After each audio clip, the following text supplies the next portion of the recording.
Chocolate की produce दक्षिण और मध्य अमेरिका में हुई थी, जहां माया लोग धार्मिक समारोहों में चॉकलेट का इस्तेमाल करते थे और एज़टेक लोग अपनी सेनाओं को ईंधन देने के लिए चॉकलेट का इस्तेमाल करते थे।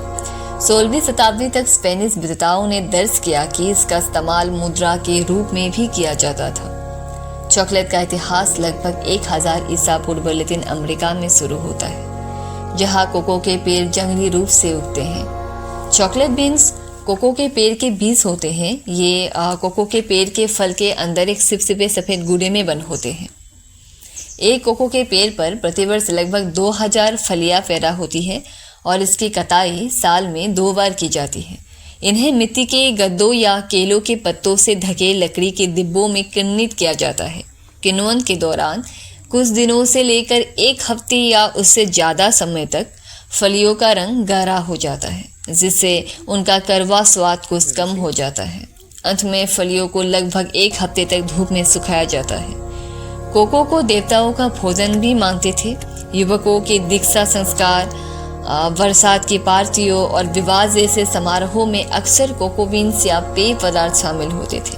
माया लोग चॉकलेट को देवताओं का भोजन मानते थे। वे लोग कोको के पेड़ और फलियों की पूजा करते थे। यहाँ तक कि उन लोगों के पास काकाओ नाम की एक चॉकलेट देवी भी थी जिनसे उपजाऊ भूमि और अच्छी फसल के लिए वे लोग प्रार्थना करते थे। माया सभ्यता के लोग इस समारोह के दौरान एक दूसरे को कोको पे देते थे।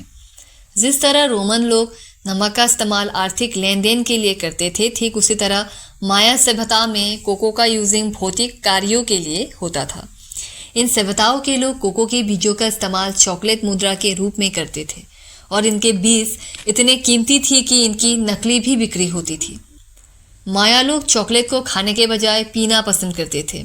वे अपने चॉकलेट ड्रिंक्स में मिर्च जैसे मसाले डालते थे और कभी कभी शहद या दालचीनी का भी इस्तेमाल करते थे। वे कभी चीनी या दूध नहीं पीते थे। वे यह सुनिश्चित करते थे कि उनका पेट जागदार हो।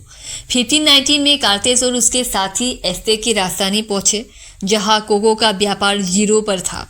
उन्होंने चॉकलेट चखी, लेकिन उन्हें चॉकलेट पसंद नहीं आई क्योंकि बिना चीनी के कोको काफ़ी कड़वा होता था। कार्तेज को बताया गया कि यह पेय कोको के पेड़ के फल से बनता है। जब कोर्टेस और उसकी सेना 1958 में अपनी खोजों को दिखाने के लिए स्पेन लौटे, तब वो अपने साथ कोको बीन्स भी ले गए थे और इस काकाहुआतुल पेय को स्पेनिश दरबारों में पेश किया गया। एज़टेक की तरह मसाले का उपयोग करने के बजाय स्पेनियों ने इस कड़वे पेय को गन्ने से एक मीठी स्वादिष्ट चॉकलेट का शुरुआत किया, जिसका हम आज भी आनंद लेते हैं। यह पेय अविश्वसनीय रूप से महंगा होने के कारण केवल कुलीन और धनी लोग ही इसे पी सकते थे। यह चॉकलेट पेय पूरे यूरोप में अपना रास्ता खोजता रहा और 1657 में इंग्लैंड के लंदन में पहला चॉकलेट हाउस खोला। आज के कॉफी हाउस के समान अवधारणा, और यह केवल पुरुषों के लिए खुला स्थान था जहां वे लोग एक साथ मिलते थे।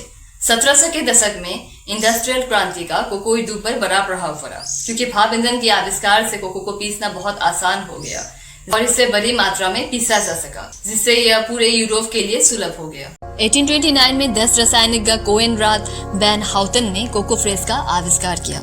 यह एक ऐसी विधि थी जिसके द्वारा कोकोआ मक्खन की फलियों से निचोड़कर एक पाउडर बनाया जाता था, जिसे कोको पाउडर कहते हैं। वैन हाउटन की प्रेसिंग मशीन की लोकप्रियता बढ़ने लगा था और यह पूरे यूरोप में फैल गया था और 1830 के दशक में इंग्लैंड में कैडबरी ने अपनी फैक्ट्री में इस्तेमाल के लिए एक मशीन खरीदी।